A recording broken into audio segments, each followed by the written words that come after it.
नमस्कार।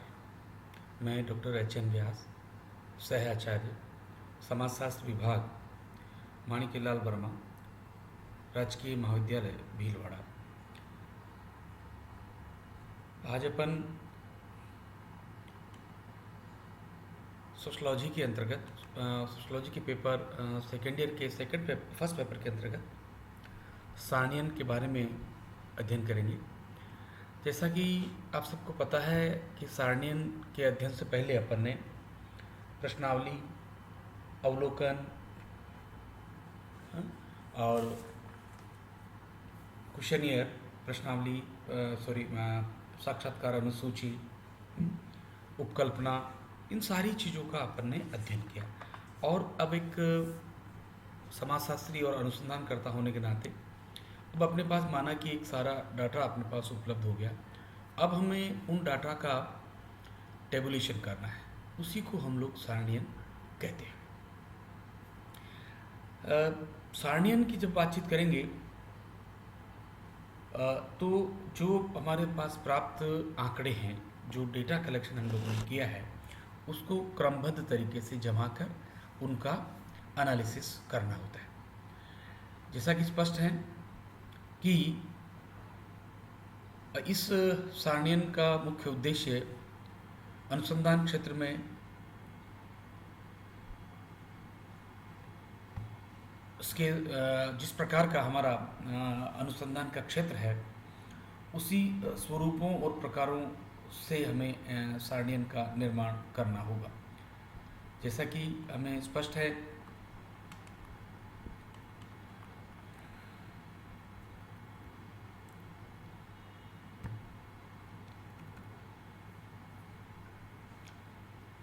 कि इससे पहले कि अपन इनके स्वरूप और प्रकारों का अध्ययन करें, उससे पहले अपन देखेंगे कि इनकी परिभाषाएं क्या है, सारणियन की क्या आवश्यकता होती है, इसके क्या उद्देश्य हैं, इसके प्रकार और निर्माण, अच्छी सारणी, गुणवत्ता के आधार पर उसके लक्षण, उत्तम सारणी बनाते समय किन बातों का ध्यान रखना आवश्यक है, सामाजिक अनुसंधान में गुणात्मक एवं संख्यात्मक आंकड़ों का किस प्रकार से प्रयोग किया जाता है, इत्यादि। तो अपन प्रारंभ करते हैं सारणियन का। सामाजिक अनुसंधान के अंतर्गत सामाजिक घटनाओं, प्रघटनाओं एवं वैज्ञानिक दृष्टिकोण से क्रमबद्ध रूप में किया जाता है। सारणियन की प्रक्रिया सामाजिक अनुसंधान में उस चरण में प्रारंभ होती है जब एकत्रित किए गए तथ्यों को इस प्रकार क्रमबद्ध एवं व्यवस्थित किया जाना आवश्यक हो ताकि उनके आधार पर कोई अर्थपूर्ण निष्कर्ष निकाले जा सके। इस प्रकार सामाजिक अनुसंधान में सारणियन एक अत्यंत महत्वपूर्ण प्रक्रिया है। सारणियन का अर्थ, सारणियन आंकड़ों को सारणियों के रूप में प्रस्तुत करने की एक प्रक्रिया है। वृहद एवं विभिन्न श्रेणियों में विभेदीकृत आंकड़ों को सीमित करते हुए सारणी के रूप में प्रस्तुतिकरण किया जाता है ताकि इन तथ्यों के मध्य सह संबंध स्थापित करते हुए विश्लेषण किया जा सके। अर्थात सह संबंध हम उसे कहते हैं, एक घटना दूसरे घटना को किस प्रकार से प्रभावित करती है, तो वह प्रभावित किस प्रकार से कर रही है, उसके क्या कारण हो सकते हैं, इत्यादि इत्यादि। तो इसमें कहीं हमारे जो विभिन्न समाजशास्त्री हैं उन्होंने अपने शब्दों में इसको डिफाइन करने का प्रयास किया है, जो कि इस प्रकार है। पहला, C.A. मोजर ने सारणीकरण को परिभाषित करते हुए कहा है, मौखिक रूप से सारणियन विभिन्न श्रेणियों में से प्रत्येक के अंतर्गत पाए जाने वाले उत्तरदाताओं की संख्या की गणना से अधिक और कुछ नहीं है। देखिए, मोजर ने बहुत सामान्य परिभाषा अपने शब्दों में करने का प्रयास किया है। उनके शब्दों में उन्होंने बताने का प्रयास किया है, सारणी और कुछ भी नहीं है, केवल विभिन्न श्रेणियों में से प्रत्येक के अंतर्गत पाए जाने वाले उत्तरदाताओं की संख्या की गणना, जो हमारे शेड्यूल या प्रश्नावली या और किसी तरह से हमने जो डाटा कलेक्शन किया है वो उनकी संख्या है। एलांस के अनुसार विस्तृत अर्थ में सारणियन तथ्यों की स्तंभों तथा पंक्तियों में क्रमबद्ध रूप में व्यवस्थित व्यवस्था है। एलांस ने बहुत अच्छे शब्दों में सारणियन की परिभाषा की है। एक सारणी एक तो हॉरिजॉन्टल और दूसरा वर्टिकल के रूप में व्यवस्थित करना सारणियन कहलाता है। कानर ने अपने शब्दों में सारणियन की परिभाषा करते हुए बताया कि सारणियन किसी विचाराधीन समस्या को स्पष्ट करने के उद्देश्य से किए जाने वाले सांख्यिकीय तथ्यों का क्रमबद्ध एवं सुव्यवस्थित प्रस्तुतिकरण है। क्योंकि जब हम लोग डाटा कलेक्शन कर लेते हैं तो उन डाटा को एक क्रमबद्ध और व्यवस्था करने का भी प्रावधान होता है, और उसी प्रावधान को कानर ने अपने शब्दों में स्पष्ट करने का प्रयास किया है कि सारणियन किसी विचाराधीन समस्या की जिस समस्या को लेकर हमने डाटा कलेक्शन किया है उस उद्देश्य को जानने के लिए जो तथ्य हमने प्राप्त किए हैं उन तथ्यों का सांख्यिकीय स्टैटिस्टिकल क्रमबद्ध एवं सुव्यवस्थित प्रस्तुतिकरण माना गया है। निस्गेवर ने सारणी को परिभाषित करते हुए कहा है कि सांख्यिकीय सारणी स्तंभों तथा कतारों में आंकड़ों का क्रमबद्ध संगठन है।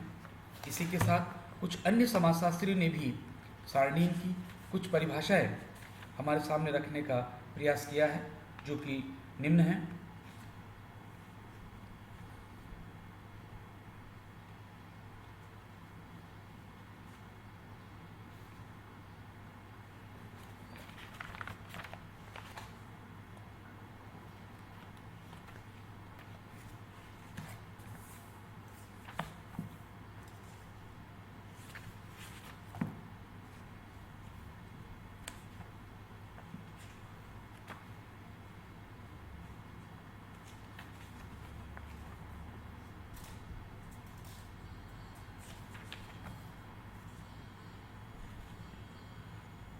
सेल्टिज एवं जहोदा ने भी अपनी परिभाषाएं दी है। सारणियन सामग्री के सांख्यिकीय विश्लेषण की तकनीकी प्रक्रिया का भाग है। सारणियन का अनिवार्य काम विभिन्न श्रेणियों में आने वाली सामग्री को गिनना तथा दिखाना है। इसी को स्पर ने भी इसको परिभाषित करने का प्रयास किया है।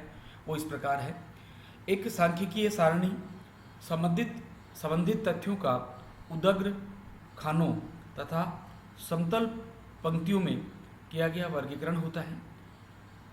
घोष एवं चौधरी के शब्दों में सारणियन गणनात्मक तथ्यों के प्रदर्शन एक ऐसी वैज्ञानिक प्रक्रिया है जिसके अंतर्गत कालमों तथा कतारों के तथ्यों को प्रस्तुत किया जा सकता है। इसी प्रकार सेक्राइस्ट ने भी अपनी परिभाषा में देने का प्रयास किया है। सारणी वह साधन है जिससे वर्गीकरण द्वारा की हुई विवेचना को निश्चित रूपरेखा प्राप्त की जाती है तथा समान और तुलना योग्य इकाइयों को उचित स्थान पर रखा जाता है।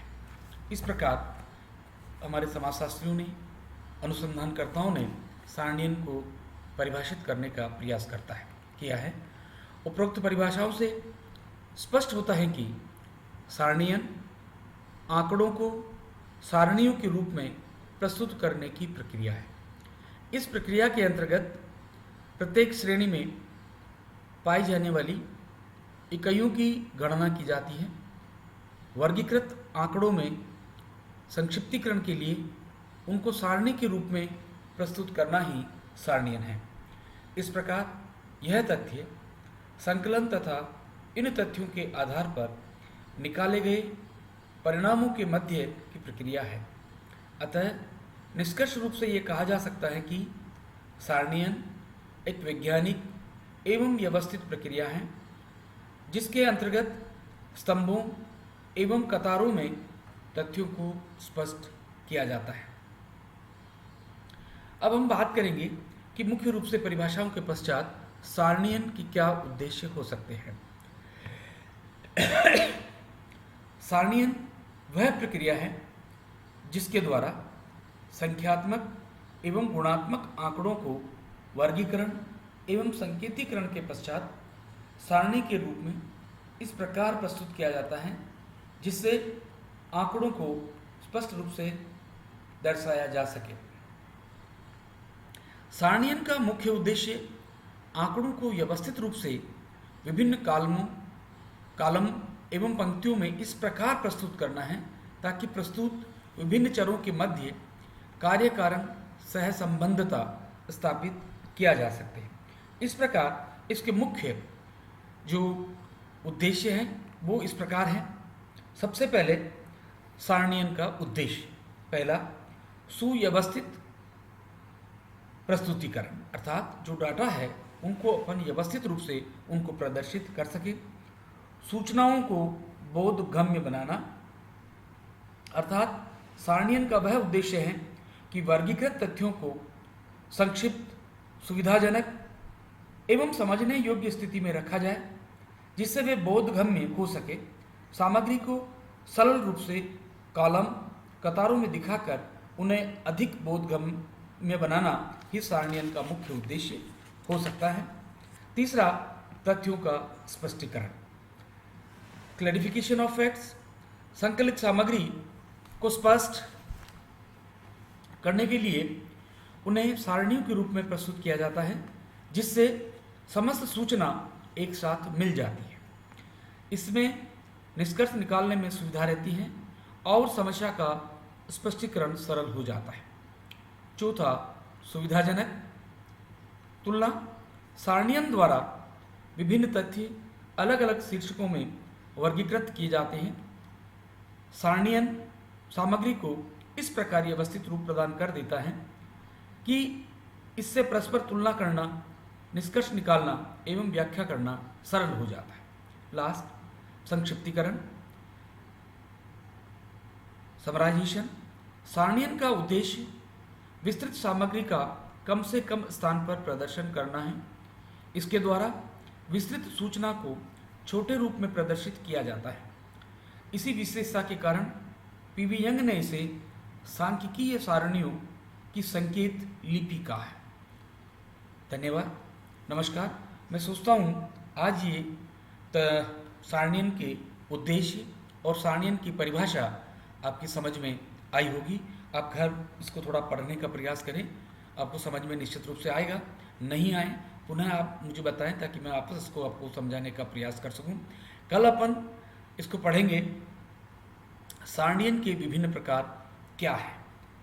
नमस्कार, धन्यवाद।